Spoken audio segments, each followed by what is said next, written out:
Vamos dar boa tarde oficial, as boas-vindas ao professor Dr. Germán Vargas Guillén, da Universidade Pedagógica Nacional de Bogotá, Colômbia. Nosso muito caro amigo, pater família da fenomenologia na Colômbia. Tivemos a satisfação de poder acolhê-lo aqui em Caxias do Sul, na UX, há 4 anos, talvez, 5 anos, tá bem. O Vanderlei está lembrando que foi há 5 anos já, parece que foi ontem. Lembro que foi 2015, não me lembro em que época certo, mas 2015. Talvez tenha sido por essa época, não lembro direito, mas sim, faz 5 anos já. Está na hora de, assim que passar a pandemia, nos fazermos uma nova visita, né? Mas, enfim, para apresentar... Sim, para apresentar brevemente Germán, deixe-me dizer que ele é filósofo da Universidade de San Buenaventura, licenciado em filosofia, né? Mestre em filosofia latino-americana pela Universidade de Santo Tomás e doutor em educação pela Universidade Pedagógica Nacional, professor titular da Universidade Pedagógica Nacional, realizou pós-doutorado na Universidade de Texas, coordena 2 coleções editoriais, uma Filosofia Atual e Textos de Filosofia, pela editora São Paulo, né, a nossa Paulus, e Filosofia e Enseñanza de la Filosofia pela UPN. Tem uma infinidade de publicações, sempre dentro do escopo da fenomenologia e seus temas, e queria indicar que consta uma média, só para ter a ideia, os nossos participantes aqui da roda de conversa, consta uma média de 180 citações por ano, Germán tem, segundo o Google Scholar. Para ter ideia o que isso representa,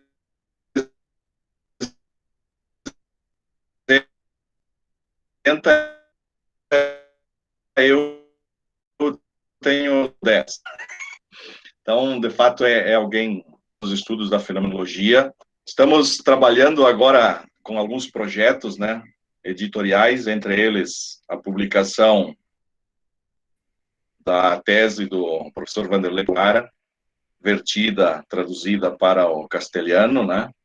Estamos trabalhando na finalização também da versão em castelhano da tese de Pedro Alves, Subjetividade e Tempo na Fenomenologia de Husserl, e antes do final do ano será publicado em português, obra organizada por mim e por Germán, Ética e Corporeidade, e logo a seguir também em espanhol, né, em castelhano, lá por Bogotá. Prazer muito grande, Germán, poder contar contigo nesta nossa aula dessa tarde. Estão participando meus 3 alunos regulares, né, da classe de doutorado,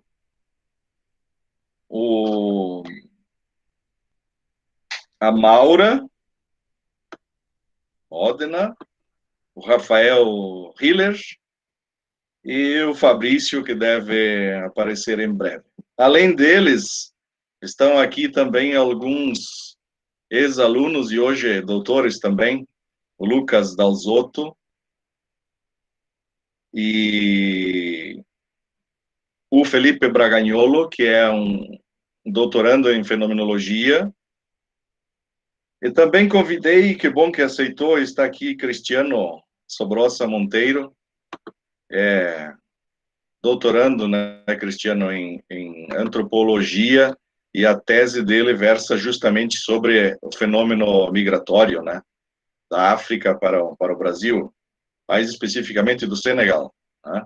Está acompanhando a nossa aula também. Além, claro, do professor Vanderlei, também nosso amigo. E esse é o grupo. Herman aceitou, e me alegra o fato de ter aceito, está se propondo a trabalhar conosco um texto de sua autoria, que versa sobre a temática do êxodo, né? Estrutura fundante da migração, alcance da constituição transcendental do viandante, do caminhante, do migrante como fundação ética, né? Então, Herman, muito obrigado por estar conosco. Sei como é que você pensou, mas nós acolhemos uma exposição inicial tua e depois podemos interagir também dialogando, se assim o deseja.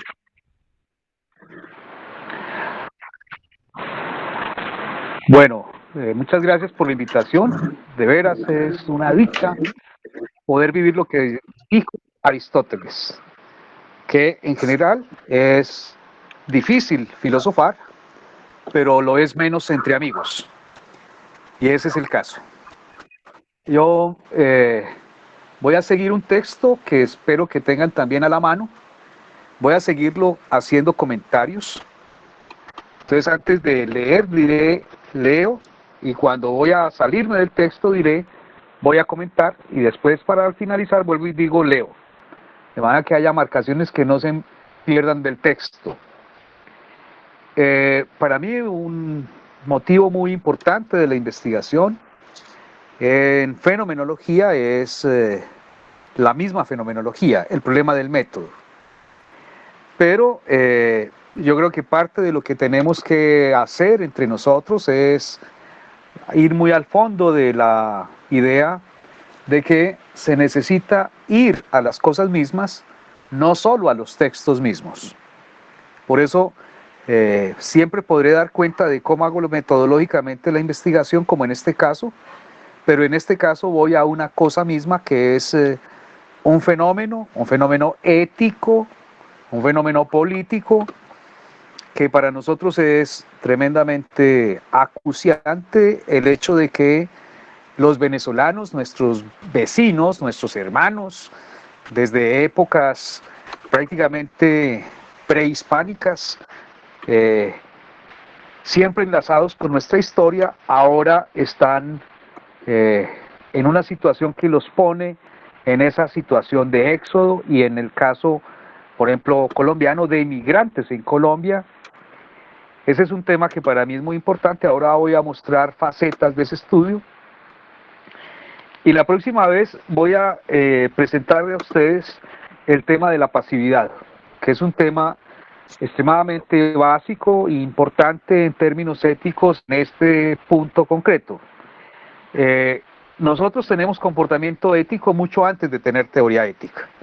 Y también, como Aristóteles, nosotros podemos saber mucho teóricamente de ética y no necesariamente tener comportamiento ético.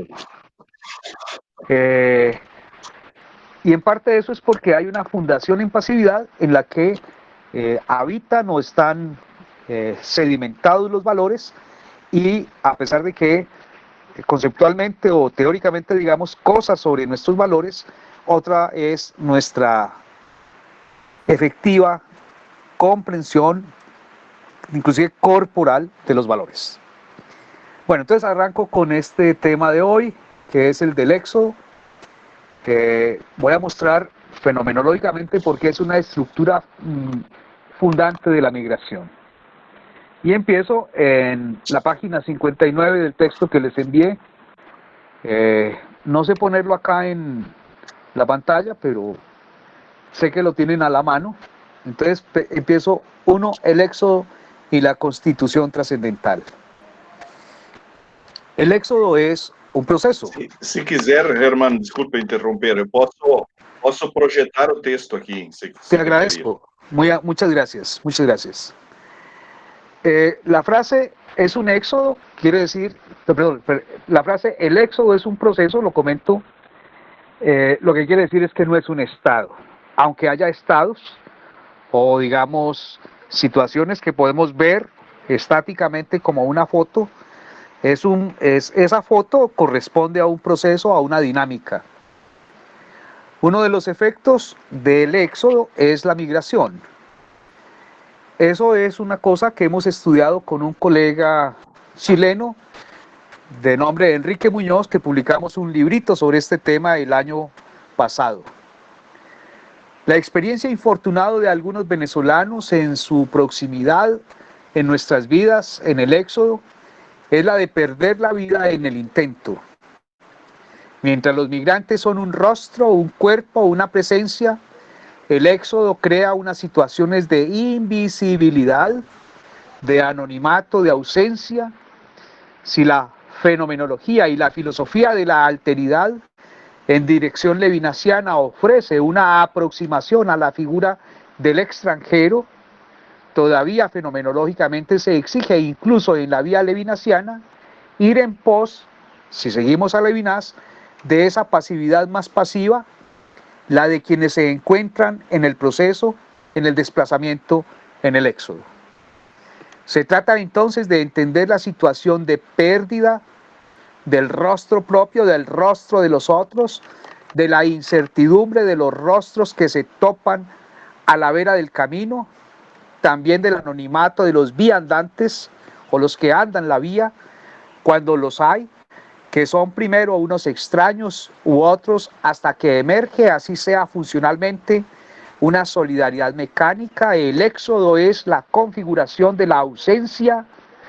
No están los rostros, los cuerpos de siempre y todavía no hay otros que estén ahí en el entorno como parte de nosotros. La mayor dificultad para acceder a la experiencia del éxodo es que solo se puede ver y comprender ante o ex post, in vivo, la tiene en soledad, así sea en grupo más o menos grande el que se desplaza, cada quien, intuito persone. La cosa misma es que en el éxodo cada quien sigue siendo sujeto de derechos, pero su vulnerabilidad es extrema. Se carece de instituciones, de referentes, de procedimientos para ejercerlos. De hecho, la ciudadanía se esfuma, no se es de aquí ni de allá. En el éxodo priman entonces los derechos humanos en su vaga generalidad sobre los derechos ciudadanos. Se conserva la nacionalidad, pero no se puede ejercer la ciudadanía. La protesta, el voto, el reclamo o exigencia de la salud, de la educación y solo muy parcialmente la justicia.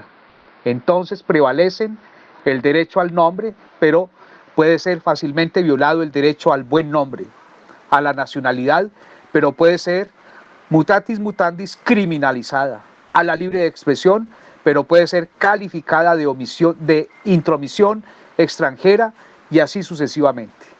En el éxodo se pierde el estatus de ciudadano y en muchos casos de persona, con derechos humanos plenos y con libre ejercicio.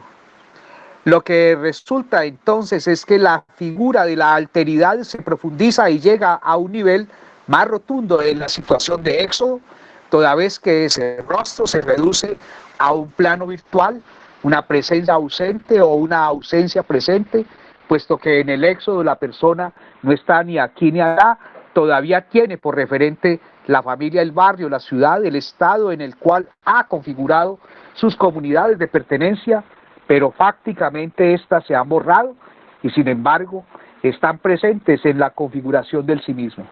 Entonces se ha virtualizado en toda su red de relaciones y con ello sus habitualidades, sus interrelaciones, su sistema de los lugares. También el lugar al que se aspira a llegar es una imagen vaga, una representación vacía de contenido, una intención vacía. Ha oído que allá hay esto o lo otro, tales o cuales oportunidades o dificultades supone el paisaje, los rostros, los cuerpos, los alimentos, los usos, las costumbres. Es pues una adaptación virtual del poder llegar a ser. El éxodo es una suerte de situación originaria de desamparo. Quien podría amparar solo tiene una adaptación virtual del que está en éxodo. Quien viene ¿De dónde viene? ¿Por qué? ¿A qué? ¿Con quién? ¿Para qué viene? Es solo una presentación dada en imagen de un factum, el que ya ha migrado, lo que se ha vivido, si es el caso al migrar, etc. E incluso esa dación acontece como fictum, lo que podría ser o llegar a ser, sin correspondiente polo intencional, una cuasi dación, una cuasi intuición. Entonces no hay amparo ni del lado del que se está desplazando, ni del lado hacia el que se está desplazando. Justamente por eso está en la situación de éxodo, del que puede e incluso quiere acoger. Desde luego no es que quien esté en la situación de éxodo no esté ahí en el mundo, en efecto lo está y está en una situación no visible. De modo que la intencionalidad con él es una responsabilidad ética de reclamo abstracto de la humanidad de ese otro, que no veo, que no escucho, que no me reclama con su presencia. Antes bien, la eticidad de ese reclamo de la intencionalidad como responsabilidad se erige sobre la virtualidad de la ausencia-presencia y de la presencia ausente del otro. Así es como se puede ahora tematizar el éxodo como un horizonte de la alteridad que reclama sin la gestualidad del rostro, sin la evidencia del cuerpo, en fin, sin su presencia. La paradoja de este reclamo es que viene de lo alto e incluso de lo abstracto de la posibilidad. Parecen existir todos los motivos y las razones para desplegar la solidaridad, pero el reclamo no es una evidencia física, sino una evidencia intelectual que adquiere una carga o una connotación moral. Incluso se puede decir, la solidaridad con el otro en situación de éxodo es una evidencia intelectual que se torna, con motivos y razones, evidencia moral. Lo que cuestiona en su radicalidad el éxodo es la sensibilidad moral, el ser de nuestra moralidad. En fin, lo que cuestiona es justamente cómo los estados mentales de segundo orden se pueden tornar sensibilidad moral y con ello estados mentales de primer orden. No es la emocionalidad o la afectividad la que despliega el nexo moral con quienes están en la situación del éxodo. En cambio es la comprensión intelectual del poder o estar, ser, el poder estar o poder llegar a ser o poder llegar a estar en situación de éxodo lo que despliega la solidaridad. Si la fenomenología ha hecho un aporte a la ética al entender la intencionalidad como responsabilidad, es exactamente porque da a entender que el otro es una dación más allá de la experiencia fáctica, una dación eitética, esto es intuitiva, que el otro en cuanto fenómeno tiene que ser comprendido más allá del rostro, con sus gestos, sus expresiones, sus proposiciones. Entonces la solidaridad no es fundada en relación con otro de carne y hueso, sino con cualquiera in abstracto que cae en la situación de desamparo. El factum de la experiencia de lo extraño, del no yo, se presenta como experiencia de un mundo objetivo y de otros no yo en la forma de otro yo. En él se muestra un mundo reducido como trascendencia inmanente. El mundo exterior es la trascendencia primordial que, a pesar de su identidad en cuanto a unidad sintética de un sistema infinito de mis potencialidades, todavía es una parte determinante de mi ser propio y concreto como ego. Lo extraño en sí primero, por tanto, es el otro yo. Está implícito en la esencia de esta constitución que se eleva a partir de los puros otros que aún no tienen un sentido mundanal, el hecho de que los otros para mí no permanecen aislados, sino que por el contrario se constituye naturalmente en la esfera de mi propiedad una comunidad de yoes que me incluye a mí mismo como una comunidad de yoes que existen los unos con los otros, los unos para los otros y en última instancia una comunidad de mónadas en cuanto comunidad que en su intencionalidad constituyente comunizada constituye el mundo uno e idéntico. En este mundo se presenta nuevamente todos los yoes, pero en una apercepción objetivante con el sentido hombres, es decir, hombres psicofísicos como objetos del mundo. Si la sensibilidad moral respecto al otro puede ser tomada y fundada es porque las razones su configuración trascendental pueden desplegar las emociones, motivos, formas de acción, experiencias de vida. No se trata de zozobrar en una experiencia patética que lleva a la compasión, antes bien, es la razón en sus clarificaciones trascendentales la que funda la compasión. La compasión es, a su modo, una manifestación de la empatía. Esta puede desplegarse fácticamente como simpatía, apatía, antipatía. Este despliegue es tanto ciego como anónimo, no clarifica motivos, no establece razones para sudarse. Aquí comento, esto es como quien dice el núcleo de la pasividad. Es decir, acá estamos frente al hecho de que nosotros tenemos empatía, apatía, simpatía, simpatía, apatía, antipatía, prácticamente sin quererlo, sin comprenderlo racionalmente, solo después de que ya empatizamos o antipatizamos, nos daremos cuenta reflexivamente por qué se dio empatía, por qué se dio simpatía, por qué se dio antipatía, pero lo primero es una dación en pasividad. Eso lo clarificaremos un poco más en nuestra próxima reunión. Continúo con la lectura. La compasión es un modo radical de empatía. Sí, solo sí, está fundado en razones que ofrecen motivos para comprometerse con y actuar por el otro. No es porque sea mi vecino o mi amigo o mi familiar, sino porque es en sí humano. Reclamo activo o pasivo de toda posibilidad de humanidad. Si se quiere, el descubrimiento de la empatía como fundamento de la relación con quien está en situación de éxodo es apertura al reclamo infinito del otro. Solo que ahora es un reclamo en mí y desde mí. Puede verse como una voz interior, un soliloquio, pero es una visión errónea. El reclamo aparece en mí como constitución trascendental del sentido. Es el otro, el que reclama y reclama sin rostro, sin voz, sin cuerpo, en absencia. Es la voz de la razón la que se explicita por su propia fuerza. Es la voz que hace audible la razón del éxodo, la razón de los vencidos, la razón del débil. La fenomenología del éxodo es una situación que lleva o conduce al descubrimiento de la razón trascendental como condición de posibilidad de comprensión abstracta del otro. Y en ese descubrimiento funda la sensibilidad, la motivación, la evidencia moral y la praxis. El comienzo de la fenomenología es desde siempre la intersubjetividad, la reducción del otro a esfera de propiedad en análogo, la constitución trascendental del otro. En fin, cómo realizar el compromiso ético con el otro más allá de las etnias, las nacionalidades, los partidos, las ideologías, los intereses personales, sociales, económicos y políticos. Esta es la pregunta que obliga a resituar el fenómeno de la experiencia del éxodo. Entre tanto, el fin de la fenomenología es sin más el descubrimiento ético-cognitivo en el orden personal y en el científico de la absoluta responsabilidad como intencionalidad. El fin es hallar evidencias que valgan para uno y valgan para todos. El fin, al cabo, es descubrir racionalmente las razones y los motivos para actuar moralmente. El éxodo exige un nivel de abstracción, de explicitación de razones. Estas son las que permiten la dación del fenómeno, si se quiere.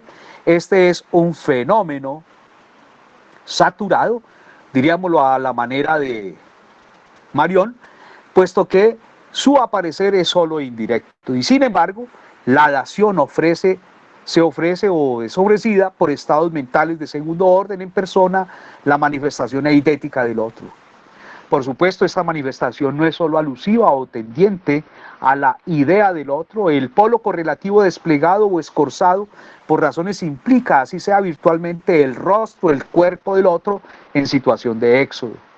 La dación virtual del otro en situación de éxodo es entonces una cuasi dación, e igualmente su rostro y su cuerpo son cuasi intuidos. Es pues la constitución trascendental la que modaliza tanto fantasía como imaginación. La fantasía es dación del fantasmata, sin dato dialéctico. La imaginación es dación que en última reenvía a percepciones actuales o previas.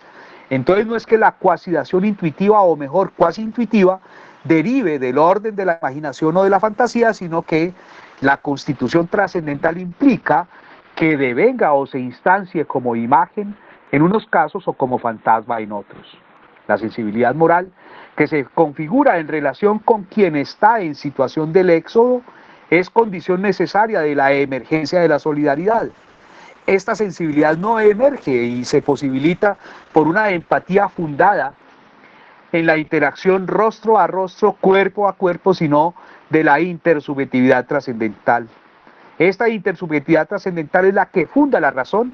Ella exige recurso tanto a la fantasía como a la imaginación para que ofrezca un cuasi quien, en realidad nadie o ninguno, que puede estar instanciado como un quien, que puede ser uno, alguno, cualquiera, todos, como referente de todas las posibilidades de acción como fenómeno.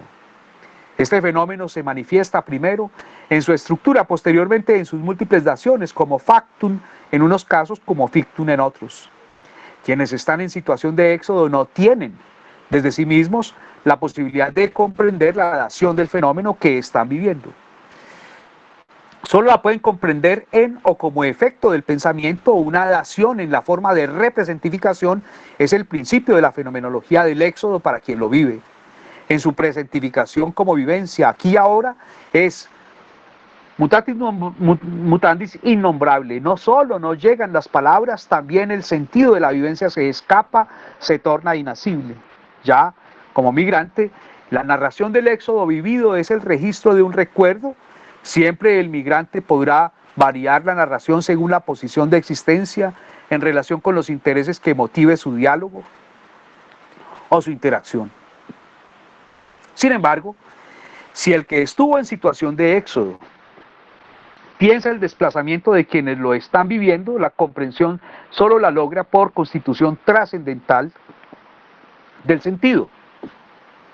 La empatía del migrante con quienes están en situación de éxodo deviene, como intersubjetividad trascendental, al comprender en representificación trascendentalmente a nadie o a cualquiera,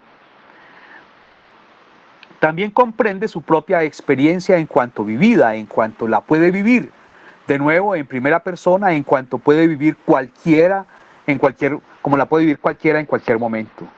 La solidaridad del que estuvo en situación de éxodo con quien está viviendo aquí y ahora es la misma o idéntica de la que tiene quien no ha vivido jamás esa experiencia.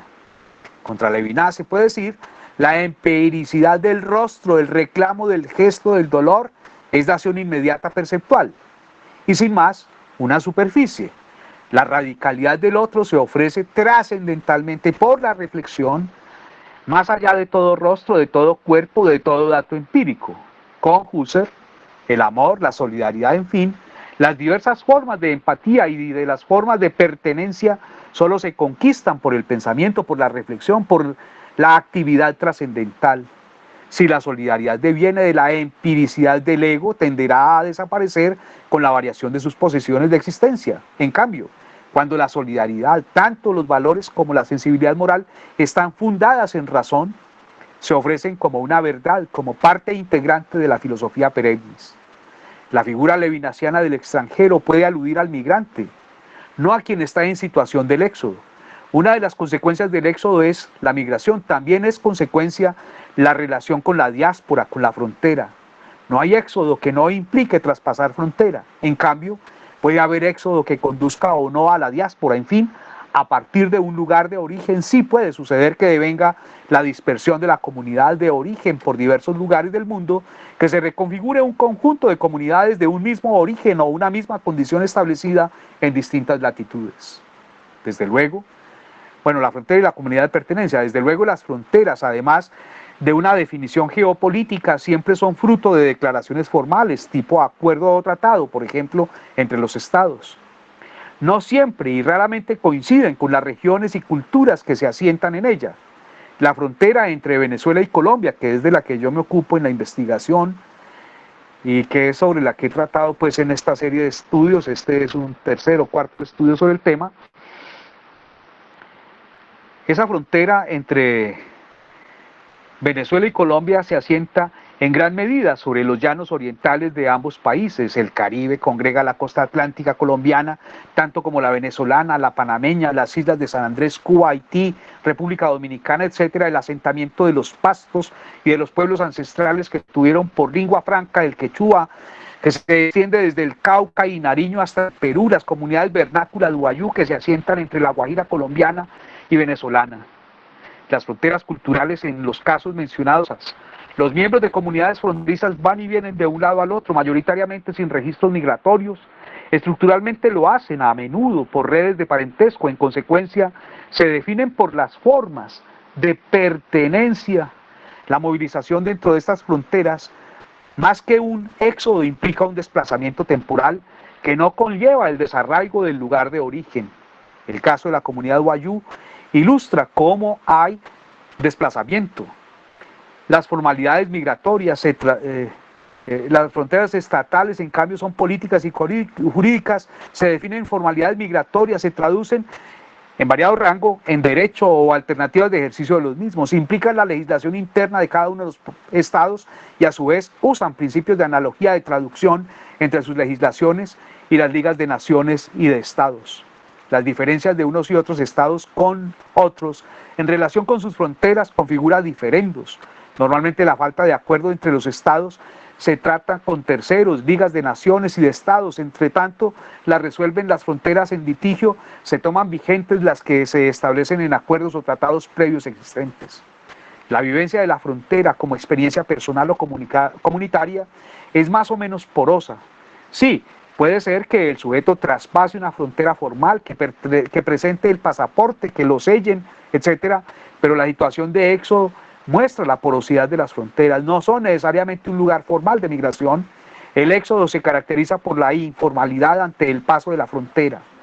Si hay paso de frontera formal y consecuentemente formalización del paso de ella, del traspaso de ella, se tiene el fenómeno de la migración. El éxodo es, en ese sentido, una anomalía de la migración.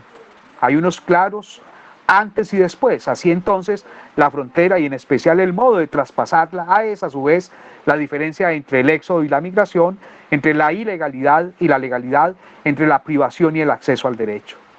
La frontera constituye las posibilidades de comprensión subjetiva de la pertenencia o del desarraigo a una familia, a una comunidad, a una nación, a una comunidad de naciones, a un estado, etc. En rigor, también la pareja, la familia, el barrio, tienen límites, bordes, fronteras. Desde luego, son menos formales que las fronteras políticas de los estados. También configurar una pareja o una familia implica construir límites que crean bordes o fronteras en un comienzo más o menos borrosos y dependientes de las primeras adscripciones o pertenencias. Progresivamente la configuración cobra legaliformidad, hace visible la validez de lo que cabe y lo que se excluye del entorno. La vivencia primaria de la frontera en primera persona se tiene en la familia y subsidiariamente en el barrio, en la escuela, en la iglesia. Por analogía con esta vivencia comprendemos las fronteras de la ciudad, del país, de la nación. Solo se puede experimentar el éxodo por la relación configurada por el límite con el borde en relación con la frontera. También se tienen fronteras entre las profesiones, las ideologías, los partidos, los credos, los fines a los que se tiende. En su ser personal, cada quien se pone límites, desde ellos puede o no recibir al otro, acogerlo, igualmente rechazarlo, experimentar la agresión. Desde luego, el límite traza la personalidad, analógicamente se puede llamar frontera.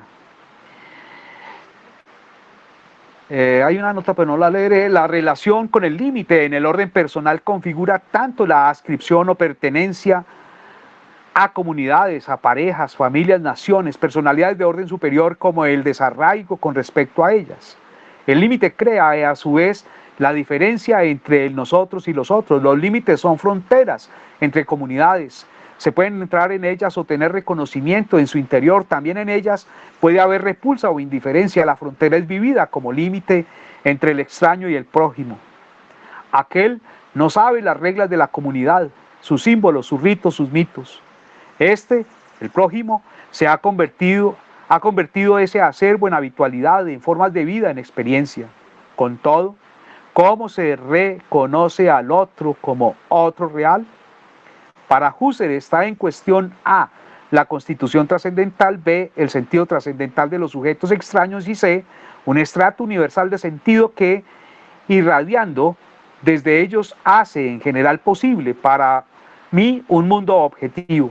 Por tal motivo, los sujetos extraños no son todavía en cuanto sujetos objetivos, en cuanto existentes en el mundo.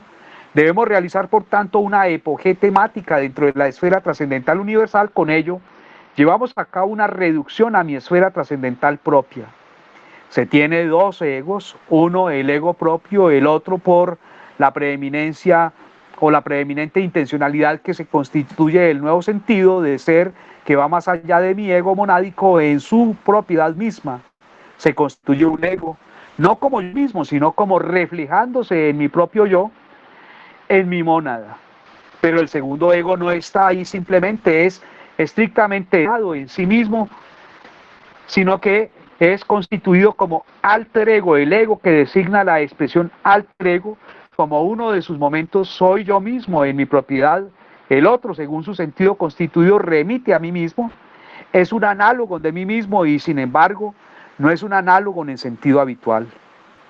Cada mónada es realmente una unidad absolutamente cerrada, pero de todos modos la penetración intencional y real de los otros en mi primordialidad no es irreal en el sentido de un ser allí dentro de sueños o un ser representado según la manera de una mera fantasía. Un existente está en comunidad intencional con un existente. Se trata de una conexión esencialmente peculiar, de una comunidad efectiva, de aquella que hace trascendentalmente posible el ser de un mundo de hombres y de cosas. Ahora bien, por constitución psíquica del mundo objetivo se comprende, por ejemplo, mi experiencia real y posible de mundo, la mía, es decir, la del yo que se experimenta a sí mismo como hombre, como persona. Esta experiencia es más o menos completa, pero es en cuanto tiene siempre un horizonte abierto e indeterminado. Para todo hombre, cada uno de los otros se encuentra en horizontes físicamente, psicofísicamente, intrapsíquicamente, en cuanto reino abierto e infinito al que se puede acceder bien o mal, aunque de modo deficiente en la mayoría de los casos. De cualquier modo, yo no apercibo al otro simplemente como duplicado de mí mismo, es decir, con mi esfera original, con una igual, ni con modos espaciales de aparición que me son propios a partir de mi aquí, sino que examinando la cuestión más detenidamente, yo lo apercibo con los modos espaciales de aparición iguales a los que tendría si yo fuera hasta allí y estuviera allí en su lugar. También el otro es apercibido apresentativamente como el yo de un mundo primordial. Esta presentación, por tanto, el cuerpo físico que se presenta en mi esfera monádica, en el modo allí que es apercibido como cuerpo físico orgánico extraño, como cuerpo orgánico del alter ego, indica el mismo cuerpo físico en el modo del aquí, en cuanto experimento por el otro su esfera monádica. Al efectuar esa abstracción, nos queda un estrato unitario y coherente del fenómeno mundo, del correlato trascendental, de la experiencia del mundo que se despliega de una manera continua y concordante. Así pertenece a mi propiedad purificada de todo sentido de una subjetividad extraña, sentido de mera naturaleza que también ha perdido precisamente para cada uno y que por tanto de ningún modo debe ser tomado por un estrato abstractivo del mundo mismo o bien de su sentido, de mi propiedad y de los sistemas de lo que me es extraño. Yo, el yo humano, el yo psicofísico reducido, soy pues constituido como miembro del mundo con un múltiple fuera de mí, pero yo mismo constituyo todo esto en mi psique y lo llevo intencionalmente en mí en tanto fronteras. Vamos ahora al asunto puesto en cuestión. Las fronteras se pueden traspasar de múltiples maneras y con múltiples propósitos. Si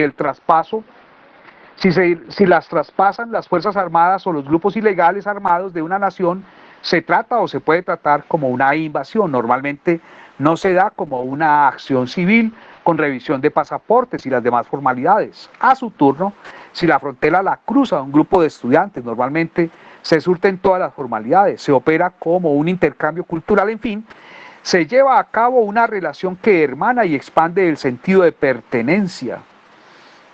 En cambio, si ocurre el cruce de la frontera por el desplazamiento forzado, el traspaso de la frontera toma las formas del éxodo en los casos en que es ilegal o de migración cuando es legal. Por supuesto, puede haber más variantes del traspaso de la frontera, la comercial, la turística, la política, embajadores, agregados culturales, etc. De nuevo aquí interesa el éxodo. Ahora se ve con más precisión, la persona en situación de éxodo es un paria, ha perdido todo nexo y en su desplazamiento no sabe dónde está y tampoco a dónde va a llegar. Su situación de ilegalidad la mantiene en un estado de desconocimiento con respecto a todo vínculo formal de pertenencia. Desde luego no puede vivir sin los otros, ahora son sus compañeros viandantes, aparece una forma de solidaridad. ¿Acaso solidaridad mecánica? Su vínculo con sus compañeros de infortunio dura mientras se extienda la marcha. Una vez concluida esa marcha, cada quien está al descampado y tenderá a buscar, en primer lugar, la resolución de su propio estatus, a insertarse a alguna red de relaciones, a crear un tejido. Es más bien accidental que el vínculo con los demás viandantes del éxodo vaya más allá. La situación del éxodo se extiende para la persona que la vive hasta tanto no legaliza su estatus. Permanece en ilegalidad. Una vez y otra vez está a punto de tenerse que volver a mover. Es más vulnerable, su vínculo y su red de relaciones son frágiles porque puede ser denunciado, retenido, expulsado. En estos casos, el éxodo no solo se vincula a la frontera, este se extiende tanto cuanto no pertenece, no está incluido, no puede reclamar. De este modo es virtualmente un rostro y un cuerpo que se fugan, huye, se diluye. Su situación es la del anonimato. Su poder está asociado a su invisibilidad. El que continúa en éxodo tiene relación a un país o a una nación, el que no es el suyo o la suya propios. En relación con el país se ve el paisaje, en lo posible se acomoda a él, a sus gentes. En relación con la nación enfrenta tradiciones, costumbres, modos de vida, etcétera, que le son ajenos. En consecuencia, es un extraño para los nacionales. Él mismo vive la enajenación y el extrañamiento en relación consigo mismo, con sus hábitos, sus costumbres, sus ritos, sus mitos, su lengua, sus mismos o prójimos. A quien se le extiende la situación del éxodo en su nuevo lugar y en rigor, no tiene residencia, no es ni formal ni materialmente sujeto de la acogida, en fin, es otro, el otro. Si la frontera, los bordes o los límites son una experiencia sui, en que se vive la radicalidad del extrañamiento en el éxodo, es justamente porque no hay asidero, pertenencia, vínculo, cuando una mujer o un hombre, en fin, la persona, en la situación de éxodo son vejados de un todo, se ha desplegado la imposibilidad de trazar un límite. De igual modo, se borra el límite y la posibilidad de ejercerlo cuando la persona es esclavizada, explotada. Resultas, lo que se pierde o difumina o disuelve en el éxodo es la persona, la personalidad. Perdidas por la situación del éxodo, la persona y la personalidad igualmente se pierden los vínculos y la pertenencia. Se opera entonces un desgonzamiento o desanclaje de las personalidades de orden superior, familia, barrio, iglesia, escuela, ciudad, nación, estado, como las menciona Husserl. Es la situación del paria. Poder volver a ver a cada quien, a alguien, alguno en situación de éxodo como persona y contribuir al proceso de inclusión o recuperación o reinstauración de ella en las personalidades de orden superior, exige de nuevo su constitución trascendental mediante los estados mentales de segundo orden como fundación de la ética. En fin, esta deriva de una exigencia de la razón. Solo desde allí se pasa a la imputación de cargas racistas, sexistas, xenófobas, etcétera, que operan anónimamente de prejuicios. Si esta clarificación trascendental es llevada a cabo, entonces se abre la comprensión incluso de las acciones o los actos criminales de quien está en situación de éxodo, justamente porque al perderlo todo, al perder todo nexo y tejido social, en total desamparo. Cabú, ¿por qué sacó eso?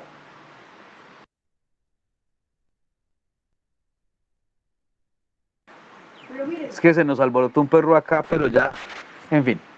La comprensión del éxodo de la persona en situación desde la Constitución trascendental no justifica las acciones criminales, pero abre la posibilidad de establecer la corresponsabilidad de todos y cada uno de los ciudadanos con la pérdida de límites a la que ha sido impulsado o coactivamente conducida. Aquí aparece el reclamo trascendental del otro. Este reclamo no es dicho por quien padece el éxodo, tiene que ser expresado como exigencia de la razón, como fundamento y fundación de la comprensión y de la acción ética respectivamente. Solo a partir de allí es posible, se traspase, sea como sea o por donde sea la frontera, acceder al otro, a comprometerse desde la compasión fundada en la razón.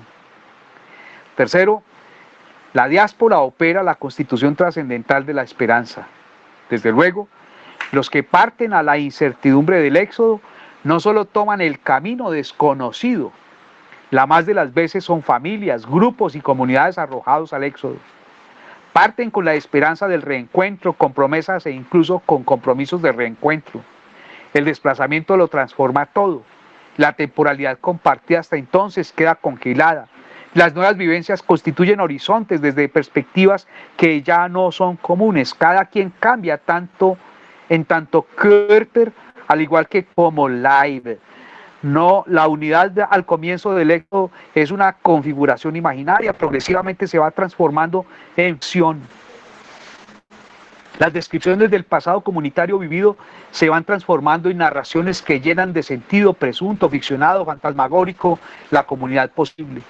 El habla del suelo común del que se parte al éxodo no solo se altera en relación con otros dialectos, algunas voces conocidas no designan lo que antes era habitual y familiar, nuevas voces nombran antiguos objetos habituales, la dieta, la gastronomía, la cocina, se ven alteradas por los frutos que ofrece el paisaje, también con sus tradiciones y costumbres. Quien vive la situación del éxodo altera las del lugar donde llega, pero es extraño lo que comen, la manera como lo hacen, las ocasiones para prepararlo.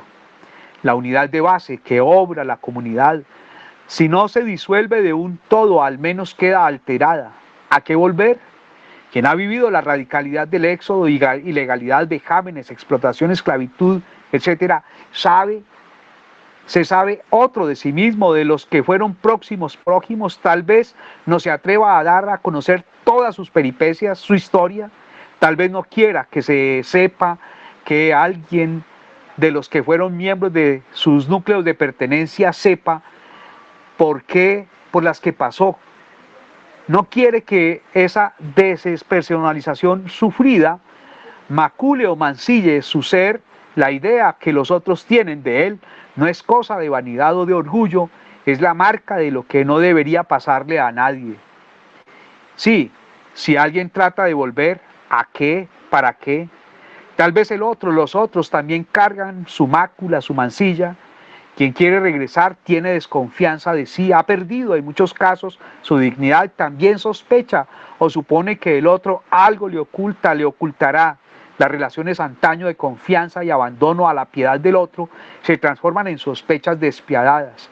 Se culpa de lo que ha vivido, culpa a los otros igualmente. No hay nada del suelo común. Aunque las cosas hayan, mutatis mutandis, permanecido en su lugar, la casa ahora no es lar, la cuadra y el barrio no son comunidad, la ciudad no es más familiar o habitual, etc. ¿Qué queda entonces tras el éxodo? Un horizonte de posibilidad más o menos de reconstrucción. La cura viene de la capacidad de perdón, de olvido, de resguardo de la intimidad, de acogida, de reconocimiento. Desde luego, la diáspora es una partida heteróclita, pero ella misma es un sostén de la perspectiva de llegar a ser de nuevo con nosotros mismos, con los que se han tornado otros extraños y volver a un tiempo nuevo juntos. La diáspora, a pesar de todo y de todos, es un lugar de la esperanza. ¿Acaso es la diáspora como estructura del éxodo e incluso de la migración el sostén que sirve o abre el horizonte, la posibilidad del sentido?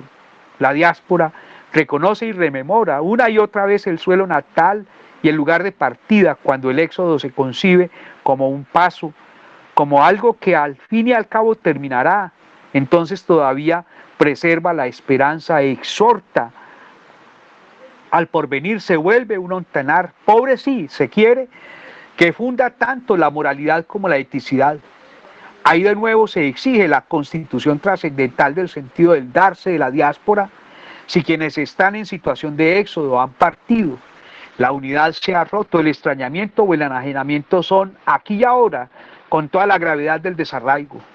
Todo esto y más está en juego, y no obstante, la diáspora se extiende como un tenue hilo de pertenencia a una comunidad sida u obrada, tanto como a una comunidad posible o por obrar. Sostener o disolver la esperanza en la diáspora es cosa misma de la ética fundada trascendentalmente. La facticidad de las vivencias de quien se encuentra en situación de éxodo lleva a la desesperanza que motiva el desamparo. En cambio, la razón trascendental muestra como íntima responsabilidad la exigencia de rememorar el vínculo, de reavivar el sentido posible del reencuentro, la reconfiguración a pesar de los pesares de la comunidad posible por obrar. En último término, la reflexión trascendental funda el sentido teleológico radical de la esperanza. Entonces no es que la memorabilidad de la comunidad obrada como la posibilidad de la comunidad por obrar sean una responsabilidad individual de quien se encuentra en situación de éxodo. Antes bien, hacerse cargo de estas es una de las expresiones fundamentales de la acogida. A quien está en situación de éxodo no solo se lo acoge como ego solitario, por el contrario, este porta a él, a los otros en él, aquí y allá ellos, con todas sus variaciones que esto conlleva, puesto que se trata de su historia, no de un dogma. La fuente de la moralidad y de la eticidad de quien padece el éxodo es la esperanza que todavía gravita en la diáspora. Quien está en situación de éxodo no solo ha perdido la comunidad, también la posibilidad de hablar sobre ella, de rememorarla. La acogida da espacio, cobijo y albergue a las evocaciones, a las narraciones, a la reconfiguración de la comunidad obrada como obrable aquí y ahora, por parte del viandante. La reflexión trascendental sobre la diáspora halla la esperanza como núcleo fundante de la perspectiva y el horizonte del que está en situación de éxodo, del viandante. Y no obstante, no se trata de una sacralización o reificación de la comunidad obrada u obrable. Antes bien, la constitución trascendental del sentido de ella apunta a comprender sus límites y posibilidades, la mortificación y el gozo que se despliega en ella, las contradicciones y las superaciones que son su suelo natal. Así entonces, la esperanza que sostiene en la diáspora a los viandantes se configura racionalmente como un horizonte de vida, de encuentro entre personas de carne y hueso que generan vínculos frágiles en personalidades de orden superior igualmente históricas y falibles. La esperanza que sostiene a los viandantes en el éxodo se funda en la evidencia de una humanidad frágil y falible que establece nexos entre personas que en su historicidad despliegan vínculos e instituciones. Esta reflexión trascendental es la que puede perder con la pérdida completa de su voz la persona en situación de éxodo. Es la restitución de esa voz y de la posibilidad de mantener y dar sentido lo que abre la constitución de la intersubjetividad trascendental. Conclusiones: según las indicaciones de Husserl en la conferencia de Londres, el análisis fenomenológico implica una investigación ética en donde ésta queda comprendida como prototipo regulativo de una forma peculiar de vida humana. El ser humano debe dejar de vivir día a día y empezar a despertar éticamente para ser verdaderamente un ser humano ético, empezar a tener un nuevo modo de vida, una vida de conciencia absolutamente clara, legitimada absolutamente en sí y por sí misma. Si la vida se entrega en general al conocimiento, debe tener una legitimación ética, por lo que en última instancia exige leyes que es preciso defender, dado que debe ser una vida centrada en la idea del conocimiento auténtico y verdadero. Ahora bien, con base en la descripción precedente se sigue y concluye en este estudio que la constitución trascendental es un fundamento de la ética.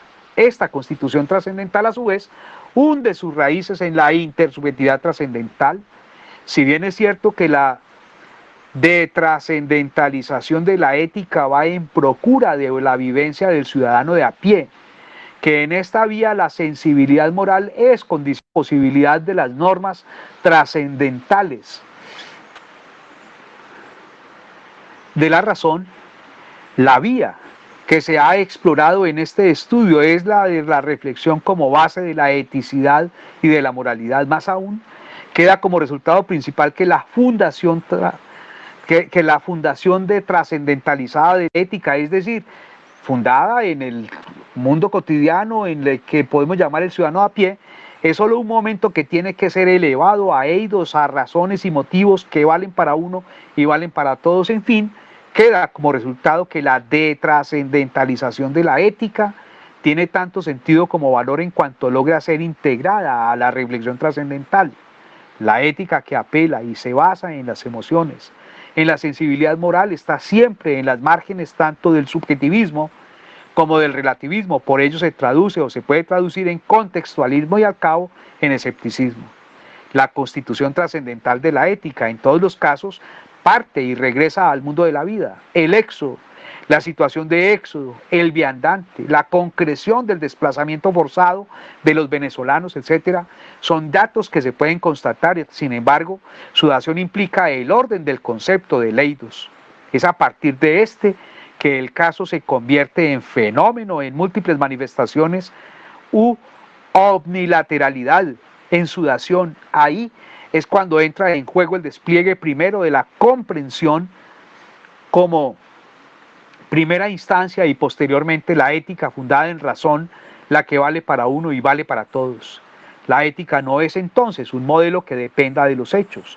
Antes bien, la comprensión de estos se ordena según normas trascendentales de la razón. Estas exhiben la dación y el sentido abstracto de la humanidad que en sí y por sí exige la condición de cada persona en particular. Más allá de todo patetismo, la solidaridad se funda en razones y la relación con el alter es comprendida y realizada como un sentido y un valor universales. Si el éxodo, la frontera y la diáspora son dimensiones de la experiencia humana, si en ellas está en juego tanto la comprensión como la actuación ética, es justamente porque cualquiera pudiera estar en estas circunstancias. Las estructuras eidéticas desplegadas en los estados mentales de segundo orden no es cuestión que colma el tiempo del diletante, antes bien es tarea que exige la razón misma de un lado y que despliega como efecto de una exigencia ética. Si la solidaridad con quien está en situación de éxodo solo parte del reclamo del rostro, del cuerpo del viandante, siempre se corre el riesgo de que en su ausencia de nuevo sobrevenga la apatía, la indolencia, la indiferencia. En cambio, si las razones son las que llevan a la solidaridad, esta se mantiene en su universalidad como una demanda. Es cierto que los rostros, los cuerpos dolientes conmueven, pero más allá de esa conmoción es imperativo volver la mirada a la constitución del sentido abstracto de los valores que fundan la comprensión y la acción como horizonte de humanización, como proyecto, como aspiraciones de uno y de cualquiera con validez intrínseca. Incluso las aspiraciones de las religiones, tómese por caso, no matarás, antes de cualquier toma de posición de fe, se puede y se tiene que fundar en razón. Los valores, en su universalidad y su verdad, no son asuntos de creencia, de fe, de ideologías, son una conquista siempre parcial y perfectible de la razón como un proyecto de íntima y paradójicamente de común realización. Bien, amigos, tenemos este tiempo para comentar. Les agradezco mucho su atención. Espero que el texto haya servido de soporte para poder seguir el argumento como fue planteado cuando fue previsto. Muchas gracias.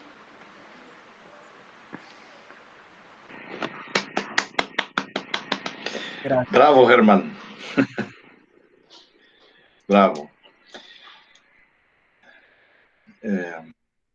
Enfim, abrimos o espaço, né, para comentários, para perguntas ao Germán.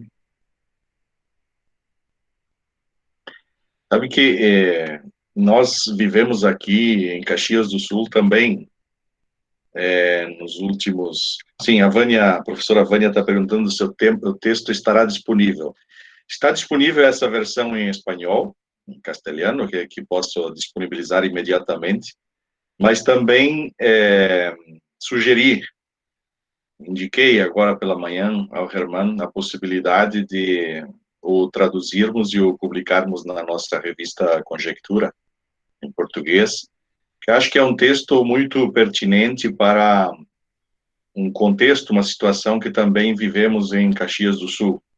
Acho que há 5 anos, quando, Herman, você esteve aqui, ainda não era tão forte. De lá para cá, nós temos uma migração muito forte, especialmente de haitianos e de senegaleses. Tá? Em cada esquina da cidade, encontramos 2 ou 3 vendendo produtos como ambulantes, como comerciantes informais. E isso é bem verdade que tem mudado não só a vida deles, primeiramente a vida deles, né? Porque muda essencialmente para quem precisa fazer o êxodo, mas tem mudado também a configuração da nossa própria cidade, né? Ocorre-me, por exemplo, perguntar-te, Herman, e depois passo a palavra, que eu vi que a Vânia também já solicitou, se quais poderiam ser ações para integrá-los no tecido social. O teu texto trabalha com a tese de que a presença deles está associada à invisibilidade. Isso é bem verdade. Eles estão aí nas esquinas, mas eles podem estar enquanto são invisíveis, porque no momento em que aparece alguma fiscalização, eles desaparecem, literalmente, né? Então, me parece que o primeiro passo não é propriamente torná-los visíveis, mas dar-lhes estatuto de cidadãos, talvez. Será que é por aí?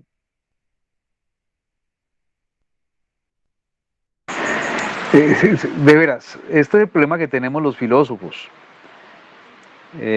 Y por eso los filósofos siempre tenemos una vocación hacia la pedagogía, porque en cierto modo, digamos, la pedagogía es como solemos decir, filosofía práctica. Hay una mujer que ha trabajado mucho el tema de los migrantes. El nombre es Ingrid, pero no me acuerdo el apellido exactamente. Ella tiene un libro que se llama Full Integrated, integración total como pregunta, que me parece, ella es una buena pedagoga y se ha preguntado si, por ejemplo, cuando la gente migra, lo primero que tenemos que es, por supuesto, ofrecerles la habitación, la comida, el baño, la ducha, digamos como en las primeras 24 horas de que estén aquí.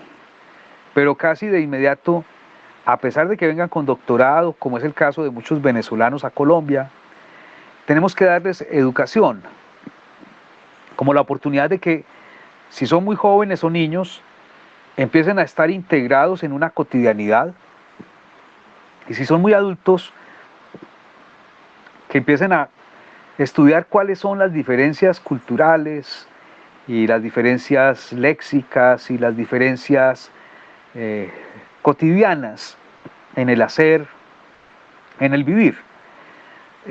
Tal vez recuerdan ustedes cómo en el texto de Schutz, el extranjero, pues uno es extranjero cuando no sabe leer las reglas de juego del lugar, como por ejemplo cuando uno va a la familia de joven de su novia o en los primeros años de casado de su esposa, que uno llega allá y lo quieren y todo eso, pero uno es un extraño y uno no sabe las reglas de juego, no sabe la historia de los chistes, de las bromas, y tiene que prácticamente aprender todo eso, y es casi un tránsito pedagógico.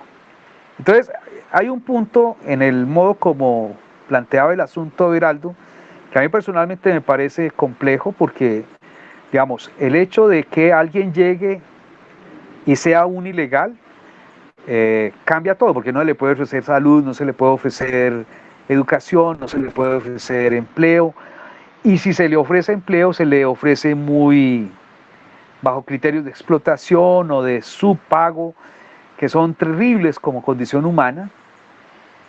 Pero puede ser que también el migrante no quiera renunciar a su nación, a su nacionalidad, a la aspiración de regresar a su terruño. Y por eso me parece que, digamos, tratar de normalizar con una nacionalización, con una ciudadanía, digamos, como que fuerza la situación de que se tenga que dar a una integración total, que no necesariamente es lo que busca. Ahora, lo que yo digo es que en este punto es muy necesario mantener como distinciones. Hay que distinguir, por un lado, la migración, el ser migrante, y la otra, estar en éxodo. Yo creo que ahí, en esa distinción entre la migración y el éxodo, hay una cosa que nos toca clarificar muy detalladamente, porque el migrante en algún sentido ya creó una habitualidad. El del éxodo es el más desamparado de todos los desamparados. Inclusive, como lo señalaba en parte en el texto, más desamparado que el extranjero de Levinas. No sé, me parece, tal vez no apunto exactamente a lo que comentaba Everaldo, pero es como una primera sugerencia que me parece a mí traigo al caso como posibilidad de reflexión. Vi, pero no alcancé a leer. Ustedes, no sé si les pasa que entre hablar y leer como que no pueden hacer las dos cosas al tiempo. Me pareció haber un comentario en el chat. No sé si soy capaz de abrirlo o alguien lo lee. Sim, é um comentário da Maura, né? Que esses migrantes não são aceitos. Esses migrantes eles não aceitos, são de alguma forma tolerados desde que fiquem invisíveis. É isso. Eu quer dizer que, na verdade, eles não são plenamente aceitos. Eles não estão integrados, eles são tolerados desde que... Eu percebo que na nossa cidade, desde que fique nessa condição de invisibilidade, né? Porque eu creio que assim, no meu dia a dia, no trabalho, no cartório, eu vejo que eles precisam de alguns requisitos e eles fazem, uns ajudam os outros, mas não há uma integração com a nossa comunidade de fato. Isso tudo começando com o lei que é necessário que seja feito. Eles entre eles se ajudam, mas é como se fosse uma comunidade inteira. Pelo menos é o que eu sei.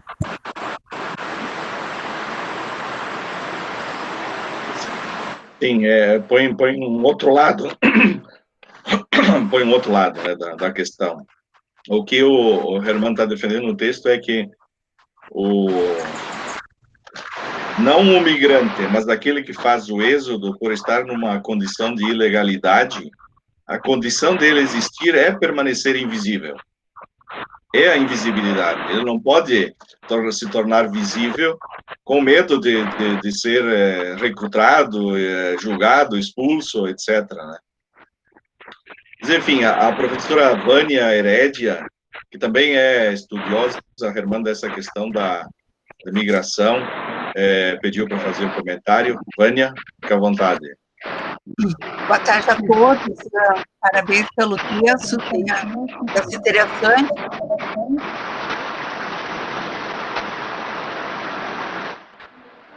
Estava esperando passar a descarga, Everaldo. O texto é interessante. Eu fazia tempo que eu não ouvia essa diferença entre a questão do migrante e a questão do êxodo. Eu acho que nós, normalmente, nos nossos estudos, nós trabalhamos com o conceito de imigrante, né, aquele que se desloca, independente se ele foge, a condição em que ele se encontra. Mas eu queria problematizar um pouco, principalmente estudando Caxias, né, que Caxias é um lugar, uma terra das migrações. Ela, desde a sua história, ela foi ocupada por migrantes, né? As migrações históricas lá no final do século XIX fizeram com que as pessoas que ocuparam essa terra, que eram emigrantes, né, eles se sentissem cidadãos brasileiros, mesmo que fossem italianos, mas se apropriaram desse conceito, né? Só que agora, nas migrações recentes, eles negam a possibilidade para os demais, tendo eles tido também essa experiência, né? Eles são filhos de imigrantes, filhos descendentes de imigrantes, mas tem uma negação. Então, quando foi colocada a questão ética, eu fiquei pensando, né?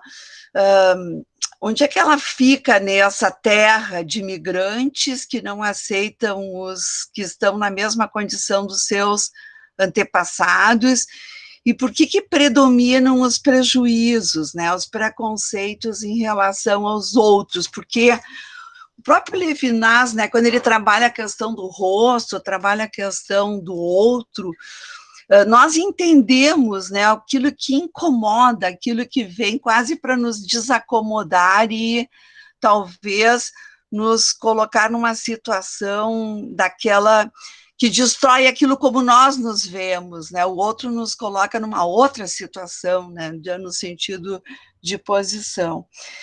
Então, eu achei muito interessante esses dois conceitos, né, o de migração e de êxodo, mas, ao mesmo tempo, essa questão ética, no sentido de que nem sempre nós vamos encontrar aquilo que seria necessário para o resultado benéfico da migração, que é a questão, eu não sei se o termo melhor seria compaixão. Acho que talvez nós muitas vezes usamos hospitalidade e hostilidade, quer dizer, ou nós recebemos no sentido de receber e não receber, né? No sentido de entender ou de não entender.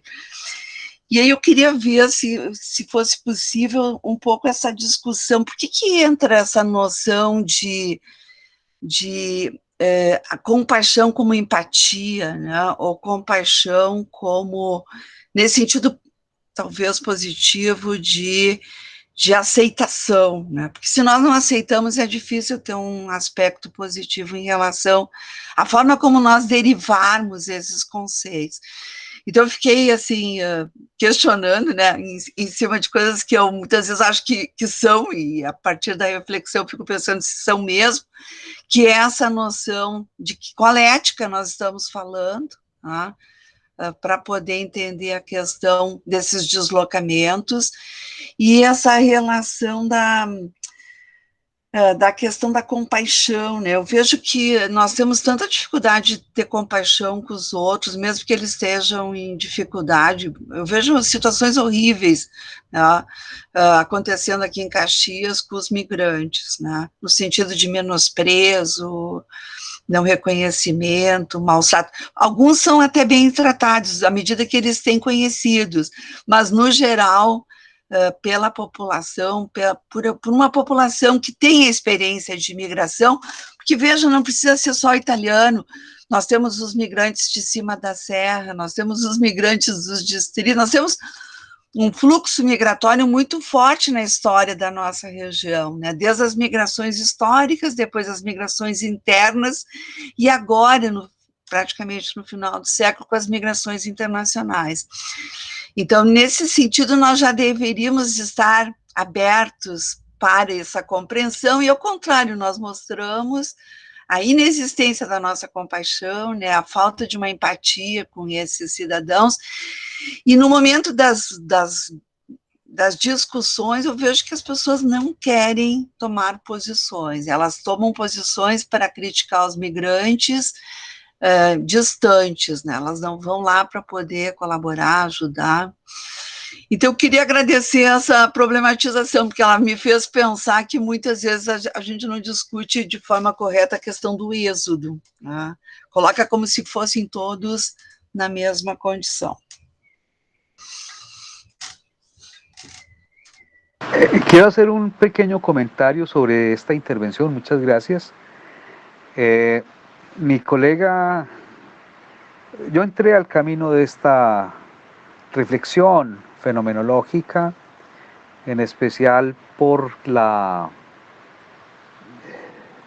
fuerza con que vi la problemática según la perspectiva de los chilenos, concretamente del fenómeno chileno, que también es un poco semejante al que ustedes están comentando, de, digamos, los senegaleses, muy fuertemente ellos como migrantes en Chile. Y bueno, también está el fenómeno de ellos en Argentina. Ahora mismo estoy dirigiendo un trabajo de maestría a una joven que está trabajando con ellos allá, con esta perspectiva fenomenológica. Pero lo que yo quería comentar es que me llamaba mucho la atención cómo para los chilenos hay diferencia entre extranjero e inmigrante. El extranjero es más o menos como, digamos, el norteamericano, el europeo, o si lo quieren, el mexicano, el argentino, que llegan y tienen, digamos, un nivel económico, un nivel cultural, que por supuesto no van a estar dependiendo del Estado chileno, de la iglesia o de la piedad o de la ciudadanía chilena. Entonces son extranjeros esos, y en parte se los reconoce, se los valida, se los integra, como si, digamos, fuera una forma normal de llegar, estar, y cuando se quiere regresar a su país, cosa que no pasa con el venezolano, con los africanos, porque no solamente son de Senegal. Y me parece que eso es bien fuerte. Yo tengo, digamos, la experiencia de haber analizado, pues de haber estudiado, digamos, el fenómeno de la migración desde el punto de vista de los que se quedan en Venezuela. Fue muy interesante para mí que pudimos hacer unos talleres de descripción fenomenológica con estas personas que se han quedado, pero que se ha ido su hija, su esposo, su hermano, etc. Y cómo es ese drama, digamos, de la migración visto desde la perspectiva del que se queda. Entonces me parece que hay una cosa en ética muy interesante, fenomenológicamente considerada, es que la fenomenología exige, digamos, el punto de vista de la primera persona. Pero entonces, ¿qué pasa cuando nosotros estamos ante el hecho de que el migrante no tiene la posibilidad de describirse? Hay una idea muy cara al pensamiento de Richard Rorty en Contingencia, Ironía y Solidaridad, según la cual el drama, el dolor de la víctima, de las víctimas, consiste en que ya no pueden por ellas mismas narrar su dolor.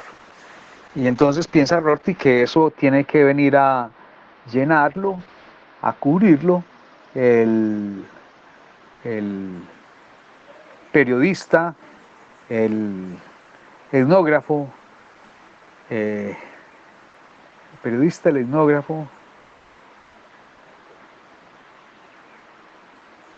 y el novelista, periodista, etnógrafo y novelista. A mí me parece que el punto es, volviendo al tema también de la visibilidad e invisibilidad, el de la voz, el de tener o no voz para la situación del migrante. O sea, ¿cómo sería hacer la investigación ética fenomenológica si hay posibilidad de narración en primera persona de ellos mismos. ¿Cómo sería esa investigación fenomenológica? No lo espero. Eso me parece que es como el gran desafío de la investigación ética. O sea, como que nosotros nos arrogamos el derecho de hablar a su nombre, pero el punto es qué posibilidades hay de que ellos mismos tomen, como quien dice, en su cargo la tarea de la descripción, en este caso, de la descripción fenomenológica. Entonces a mí me parece que es muy interesante esa dimensión del problema. Por ejemplo, para nosotros es claro que, digamos, por los años 70, 80, inclusive comienzos de los 90, que ustedes recordarán, pues era de esplendor en la economía venezolana. Muchos colombianos se fueron allá y en esa época hablar de los hermanos venezolanos tenía un sentido. Y hoy, habida cuenta pues de todo esto que nos ha venido pasando antes de la pandemia y ahora todavía con la pandemia mucho más agravado, hablar de los venezolanos como hermanos se vuelven como hijastros, como hermanastros, como una afiliación que no se querría, que no se desearía. Esa es una cosa, digamos, como en el cambio actitudinal. Ese cambio actitudinal para nosotros sería un problema para la investigación ética, concretamente en pasividad, que es el tema, digamos, que yo sugiero que trabajemos la próxima vez. O sea, cómo, digamos, en Colombia ha habido, por distintas razones, lo que, digamos, con Agamben, pero Agamben, pues leyendo a Schmitt, habla de la construcción del enemigo.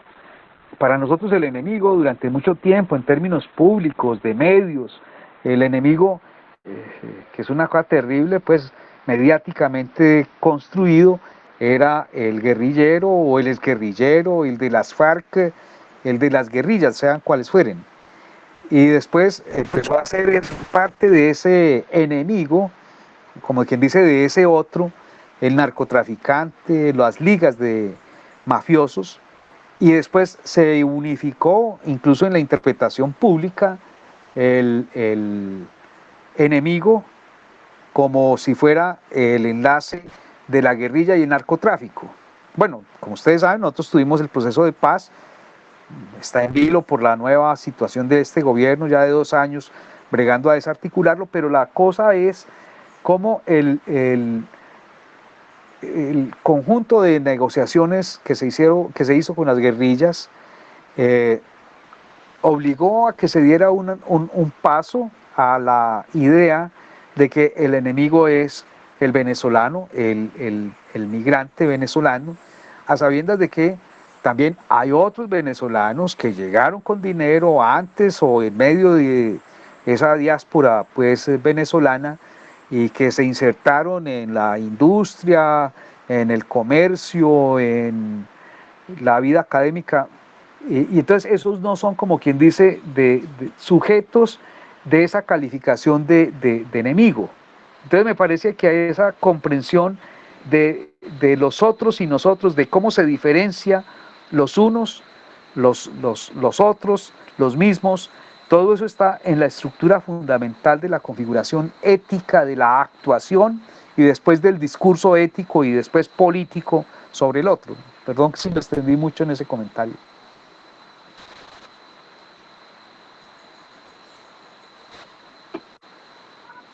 Bueno. Ainda, Herman, sobre a questão das narrativas, chamou-me a atenção uma afirmação que você faz na página 14, de que as descrições do passado comunitário vivido se vão transformando em narrativas e enchem de sentido a comunidade possível. Me fez lembrar de um texto que li há muitos anos, de um biblista, tratando sobre o paraíso e sobre o êxodo. Alguns dos colegas aqui certamente o conhecem, um brasileiro chamado Carlos Mesters, tinha uma obra intitulada Paraíso Terrestre, Saudades ou Esperança. Me lembrou essa obra porque justamente a narrativa, me parece que dentro do teu texto, ela é posta como o elemento a partir do qual o viandante, né, mantém consigo aos outros, né, aqueles a quem deixou para trás, traz consigo aqueles que ficaram, e ao mesmo tempo serve para representificar e construir o futuro. Parece que a narrativa é um elemento bastante significativo nesse processo aí. Tá certo?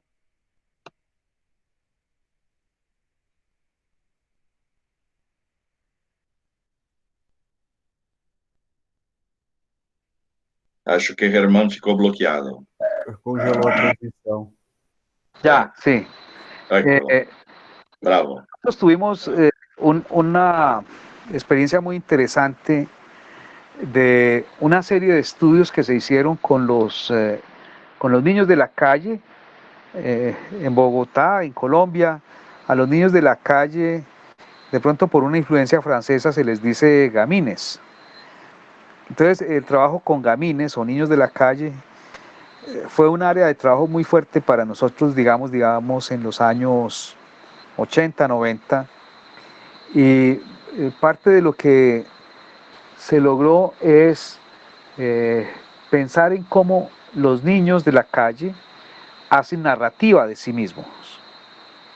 Entonces, una cosa es muy interesante cuando el niño es entrevistado, por ejemplo, por la autoridad policiva, o cuando es entrevistado por el pedagogo, o cuando es entrevistado por el trabajador social. De una a otra narración, en cierto modo, cambia la historia. O sea, como si los niños trataran de contar la historia que creían que quería oír el que entrevistaba, el entrevistador. Entonces, eso hace, como quien dice, imposible la comunidad. O sea, no es... Porque al fin y al cabo, las comunidades están, en muchos sentidos, tejidas, las comunidades están tejidas de relatos, de narraciones. Al final,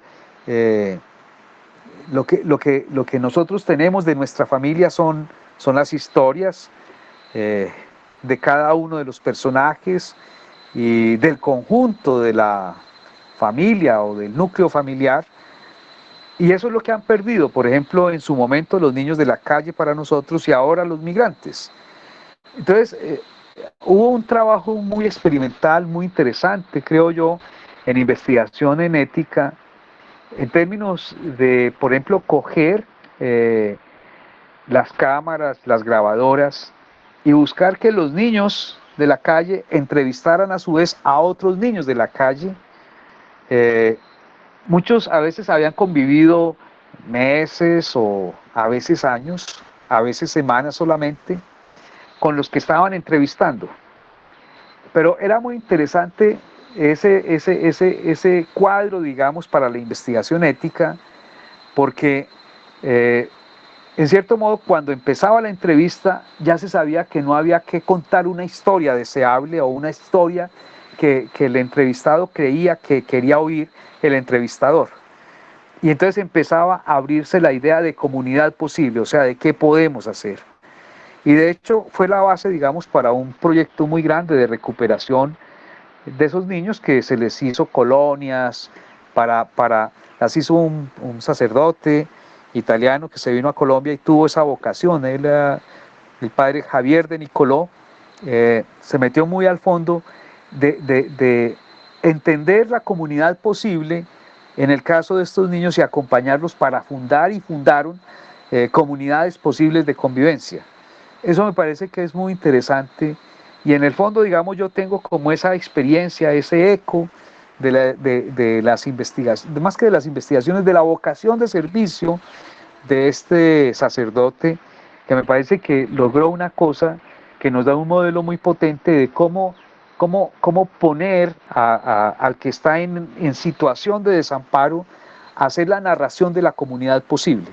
Por eso, por ejemplo, a mí metodológicamente me parece muy desafiante hacer fenomenología de la migración, porque la fenomenología implica que uno como investigador es primera persona, pero uno como investigador no está migrando, no está en la situación de éxodo. Entonces, ¿cómo hacer la vuelta para que haya narraciones de los que están en la situación de éxodo o en la situación de migración o en la situación de desamparo, y desde ahí se vaya como rearticulando el horizonte y la posibilidad del tejido narrativo? Y ahí me pregunto fuertemente si la fenomenología nos da para todo lo que tenemos que hacer, o si es necesario un desplazamiento metodológico a la hermenéutica. Por supuesto, en mi caso creo que no daré ese paso a la hermenéutica porque efectivamente pues no tengo, estoy informado de la ética, pero no tengo un entrenamiento en hermenéutica como lo tengo en fenomenología. Pero no sé si capto, digamos, lo que estás planteando, Heraldo, pero es un poco, digamos, como el núcleo de lo que me haces reflexionar con tu intervención.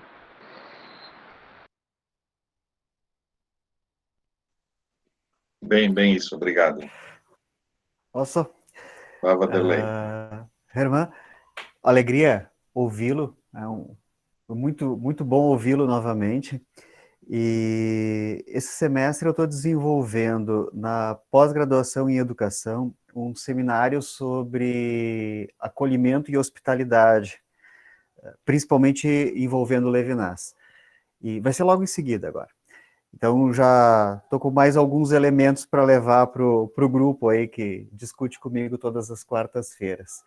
Mas com esse grupo, o percurso que eu venho fazendo, eu iniciei olhando para o conceito de modernidade, de tolerância, para trabalhar com o deslocamento histórico que nós temos entre a tolerância e depois na contemporaneidade o conceito de acolhimento e de hospitalidade. E vem sendo um percurso muito interessante de investigação. É um tema que em outro momento eu já tinha trabalhado e voltei agora. Só que nesse seminário o meu foco não se volta para a figura do estrangeiro, mas se mantém na figura do estranho. E aí eu pego aqui a tradição francesa que o Levinas escreve, do étrange e étranger, entre estranho e estrangeiro, e a proximidade que tem, e agora te ouvindo isso aparece novamente dentro dessa figura, e ainda com esse acento dado à dimensão da invisibilidade, porque o estranho é sempre um rosto que ou fica invisível, aliás, ele não é estranho enquanto fica invisível, porque ele não é na sua invisibilidade, mas ao se fazer visível, então ele se torna estranho. E porque se torna estranho, todos esses movimentos anteriores à ética aí que Levinas vai trabalhar, eles suscitam, então, essas reações de eliminar ou desqualificar ou qualquer questão assim. E me parece que tem uma importância muito grande em toda essa dimensão ética aí do acolhimento, da hospitalidade, enfim, e aqui trazendo também a figura do migrante, do apátria, é uma questão também formativa, é uma questão ética, mas é uma questão, junto com a ética, de igual importância, a meu ver, também pedagógica, porque como é que nós, como nação, quer seja nação colombiana, nação brasileira, nação norte-americana, um projeto de nação, nós nos formamos, nós nos constituímos, de algum modo, como acolhimento ao outro, exatamente como o outro. O estranho, não sendo objeto de negação, não sendo objeto de refutação, mas propriamente a sua estrangeiridade, a sua estranheza, como sendo algo da própria condição, porque quem nós temos ao nosso lado também nos é estranho. Quem nasceu conosco na nossa pátria também nos é estranho. Nos é estranho pela classe social diferente, nos é estranho pelas características culturais que podem ser diferentes, nos é estranho por várias razões.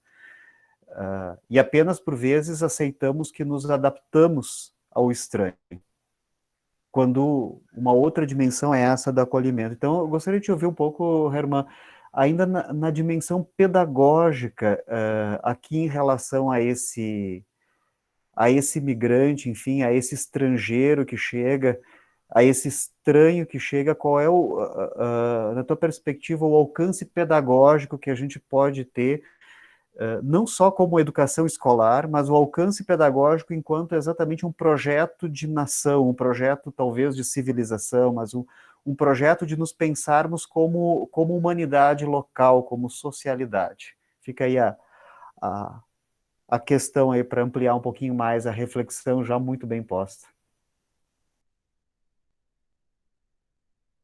Vanderlei, de veras, me parece muy sugerente cómo lo planteas. Me parece, digamos, que hay un concepto muy querido por todos los hermeneutas a la luz del planteamiento de Gadamer, el de prejuicio. Me parece que hay una cosa que no hemos logrado tematizar, mucho menos sistematizar como pedagogos, y es cómo aparece en nosotros, en nuestra mente, en nuestra actitud corporal, en nuestra forma de vida, en nuestra relación cotidiana, cómo aparece el prejuicio en relación con el otro. ¿Qué es el otro? ¿Cómo es el extrañamiento frente al extraño? Porque efectivamente, por ejemplo, el extrañamiento frente al, digamos, migrante o extranjero, como ya dije, de la distinción que hacen los chilenos, que viene de Europa, que viene de Estados Unidos, que viene de los países o de las ciudades ricas de América Latina, esa idea de en pasividad, ahí sí, y ahí es donde empiezo a conectar el asunto. En pasividad decimos en fenomenología, o el prejuicio, en términos gadamerianos, de por qué a unos los vemos como extranjeros y a otros los vemos como migrantes, y por qué unos representan para nosotros una posibilidad, un horizonte, y los otros una amenaza. Ahí me parece que está el asunto del fondo, del trasfondo, de lo pedagógico que hay que estudiar.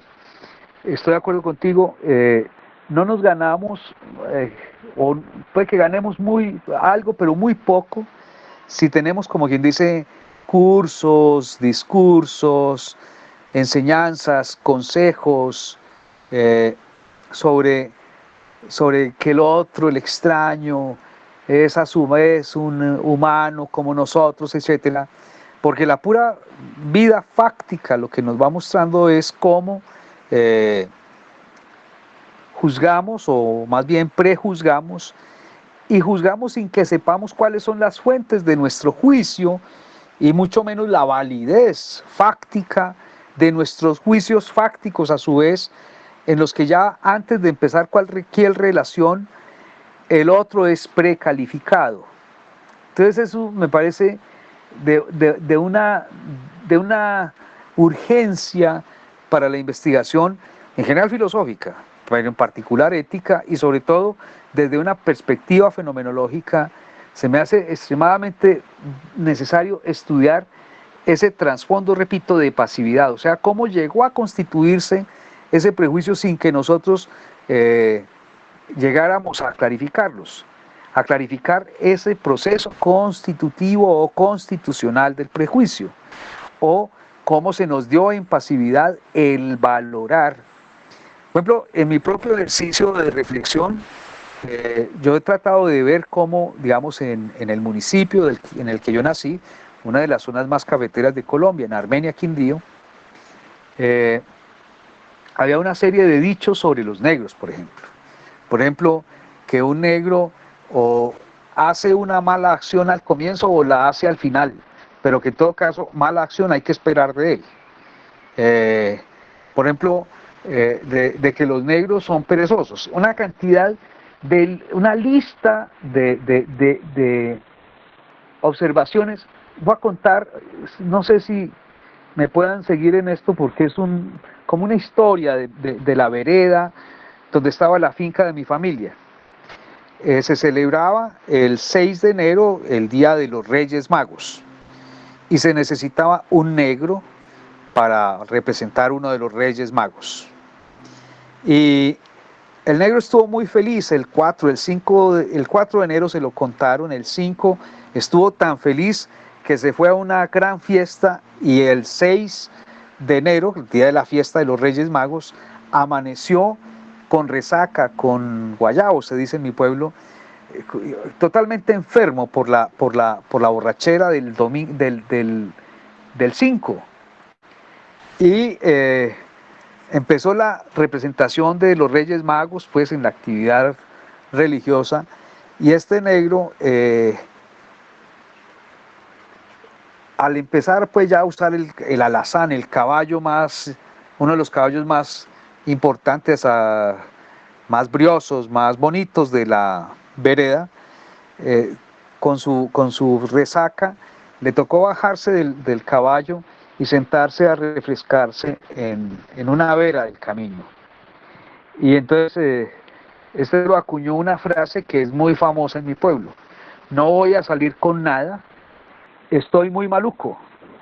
Ese es como el punto de que si se le entrega una gran responsabilidad al negro, no saldrá con nada. Entonces, el punto es cómo hacemos la regresión fenomenológica, la descripción fenomenológica a los estratos fundantes o constitucionales de rasgos de racismo, por ejemplo, que tenemos, o de sexismo que tenemos, o de xenofobia, en este caso, que tenemos, por ejemplo, en Colombia con respecto al venezolano, y que no nos pasa con otros migrantes de otras nacionalidades. Acá claramente para nosotros es un asunto de la pasividad, del proceso de constitución en pasividad, el que se tiene, digamos, que poner en observación, en objeto de investigación de la ética. Por eso yo quisiera, en el curso de esta semana les mando antes de nuestra reunión 2 textos. Uno, digamos, como hablando de la pasividad, qué es este contenido que hay que estudiar, sobre todo por una razón, porque es que somos éticos mucho antes de tener un discurso ético. Y al final nosotros deberíamos tener más comportamiento ético que discurso ético. Si nosotros vemos cuánta tinta hay hablando de la ética, pues vemos que el comportamiento ético está en un subdesarrollo con respecto a lo que es elaborado conceptual o lingüísticamente por nosotros. Entonces, a mí me parece que lo interesante de la pasividad es que nos pone ante el contenido literalmente de cómo se forma ese haz de prejuicios que al final no solamente determinan los valores, sino principalmente la acción ética, que normalmente por falta de comprensión termina siendo antiética en términos xenófobos, o racistas, o sexistas, etc. Eso es como el punto, digamos, en donde yo retomo el planteamiento de Vanderlei, sobre todo en términos de qué problema o problemas de investigación quedan ahí para nosotros. Yo apenas he escrito, en realidad, 4 estudios sobre la migración. Uno es fenomenología de la migración, otro es el que compartí hoy con ustedes, y otro fue uno que acabo de preparar para un ciclo de conferencias que se hizo en medio de la pandemia. De hecho, el ciclo se llamó Fenomenología de una pandemia. Lo que yo leí se relaciona con el tema de la pandemia y la vulnerabilidad de los migrantes, o sea, como en este proceso de la gente que peor la estaba sufriendo era justamente, en nuestro caso, el migrante, y concretamente el migrante venezolano. Y un cuarto estudio es sobre la gente que está dentro de su propio sitio, como los que se quedaron en Venezuela, ya dije, o dentro de nuestra Colombia, el conjunto de personas que están dentro de Colombia, pero son movidas por el desplazamiento forzado. Entonces ahí como el asunto, digamos, de qué implica, más que, o sea, son distintas categorías. Una es la migración, otro es el éxodo, otra es la vulnerabilidad, como acabo de decir, y una cuarta categoría muy relacionada con este mismo conjunto, con este mismo proceso, es lo que yo pienso que sería el desplazamiento forzado, que son categorías que todas, en parte uno puede ver que se emparentan, pero también se diferencian, y sobre todo en relación con ellas, volviendo al punto de Vanderlei, cómo acontece la formación, cómo se nos da. Yo sintetizaría el punto de la pasividad de la siguiente manera. La pasividad constituye aquello que sabemos, pero no sabemos que lo sabemos. Como por ejemplo, nosotros espontáneamente vemos a un niño en peligro y actuamos, ¿sí o no actuamos? El punto es que después regresivamente podemos tratar de auscultar qué teníamos en pasividad, más que activa o reflexivamente en comprensión, no, en pasividad, en valores que se han instalado fuertemente en nuestra, incluso digámoslo así, corporeidad, que nos hacen reaccionar frente al peligro de un niño o frente a la vulnerabilidad de una persona en general. Entonces, lo que me parece muy importante es eso, es ver cómo estudiamos, y ahí hay una serie de interrelaciones o entretejimientos muy complejos, porque ciertamente puede que haya mucho de psicología, por ejemplo, de esta psicología que practicó Lawrence Kohlberg o digamos todos estos que han estudiado el desarrollo moral, pero también ahí pues hay mucho de psicología de las emociones, o sea, cómo llegar a ver cuál es esa estructura fundacional de nuestra actividad, de nuestra actuación ética, más que del discurso ético. Para mí ese es el tema de fondo de la formación y es el fondo, a su vez, de la investigación ética que tiene que apuntar a esas clarificaciones. Hasta ahí comento la intervención de Vanderlei. Amigos, tengo que prepararme para una clase, un seminario a las 2. Me da un poco de pena con ustedes. De más que, como ustedes digan, pero en 5 minutos más o menos me voy retirando, queridos.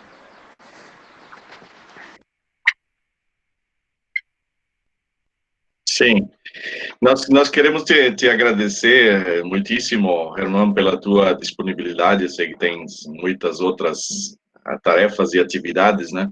Só a título de xiste final, a partir da tua distinção entre êxodo e migração, vamos sugerir a mudança do nome do terceiro livro lá da Bíblia, de êxodo para migração. Porque o que acontece lá não é um êxodo, né? Já que é o povo está escravo no Egito que retorna para a sua terra. Migração antes seria a história de Abraão, né? A Abraão é que Deus diz: sai da tua terra e vai. Esse sim é êxodo, né? Deixa a tua comunidade de pertencimento e vai para a terra estrangeira, né?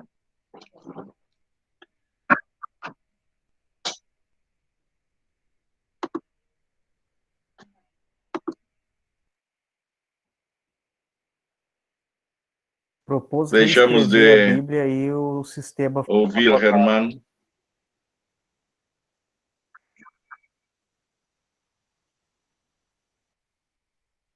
¿Hoy? Sí, decía, ese punto es muy fuerte, porque de veras, la pregunta es si hay expectativa y posibilidad de regreso, ¿no?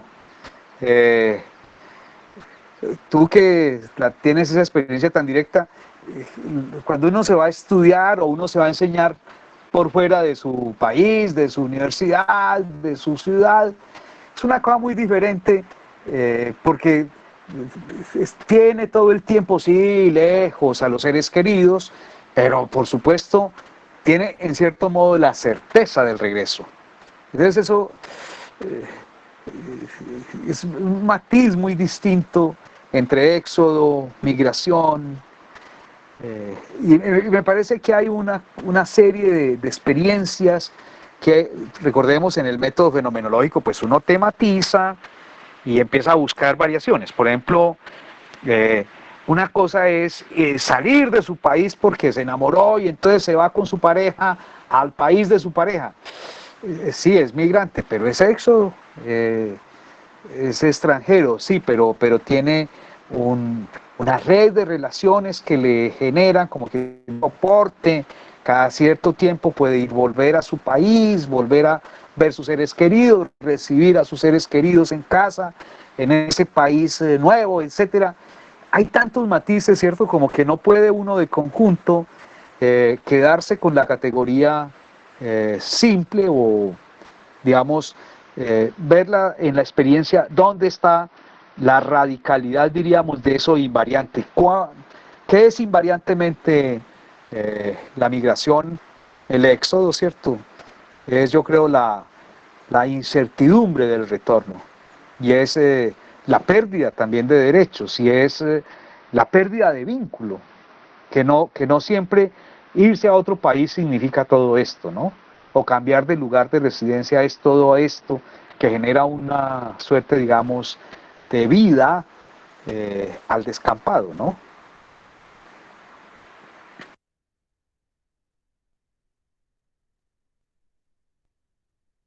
Sim.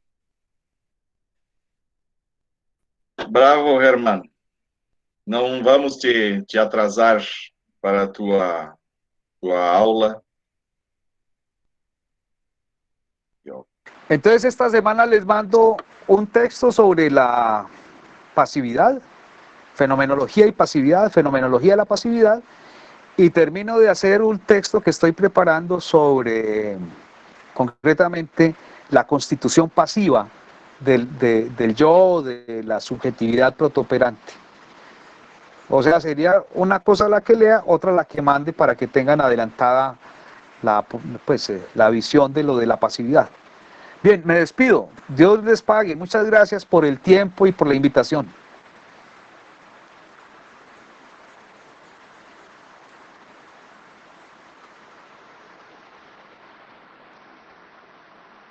Irmã, uma alegria tê-lo ouvido uma vez mais. Abraço a Tereza. Bueno, nos vemos de aquí a 8 días. Chao.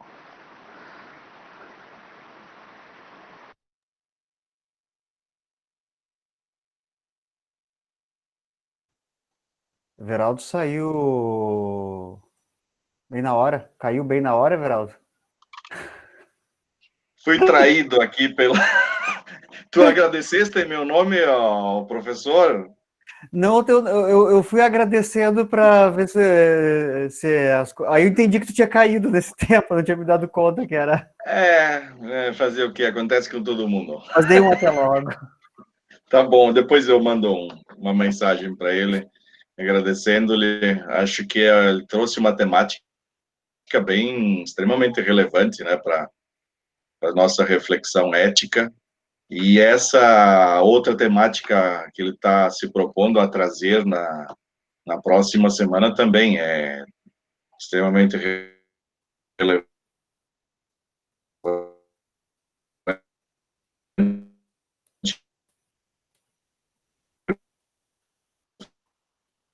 A internet está assim, Everaldo, sobe e desce.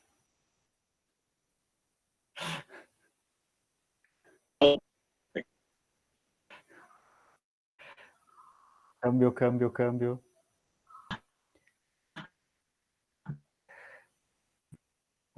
Everaldo congelado mais uma Caída. vez. Isso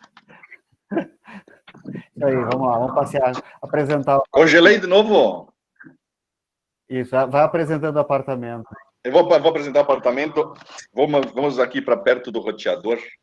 Deixa eu só agradecer a vocês pelo convite. Eu vou sair porque eu tenho aula, mas me convidem sempre, que eu gostei muito. Tá, Vânia, obrigado pela tua presença, viu? Acho que eu percebi logo que a temática poderia te interessar. Se tu quiseres, eu te envio, disponibilizo o texto que ele trabalhou aí. E estou me propondo com ele também a traduzi-lo para publicar uma versão em português. Tá? Mas eu ia dizer também que és bem-vinda também, e os demais, né? Participaram da aula. Na próxima semana ele vai tratar dessa questão da constituição passiva do inimigo, né? Que, creio eu, vai nos permitir, inclusive, não só em termos de migração, mas também fazer algumas leituras políticas, né? A gente vive dentro do contexto em que sempre é preciso estabelecer inimigos, né? E ele vai mandar os textos próprios dele, que vai trabalhar em aula, e a leitura prévia seria interessante para nós, né? Disponibilizarei para vocês, bem como as indicações que ele fez, né, do Schultz, o estrangeiro. Eu tenho esse texto em espanhol, e o texto do Richard Rorty também, que ele citou ali, né, contingência, ironia e compaixão, acho que é, alguma coisa assim. Eu anotei ali, também tem um texto aí. Então, acho que são leituras prévias que a gente pode ir fazendo para aproveitar melhor o momento, tá? Obrigado pela tua presença aí, Vânia. Obrigada, Ivone. Essa doutorado. Tchau, tchau. Uma boa certeza. A gente fala. Tá bom, tchau. Bom, os demais aí também que não se manifestaram, porque não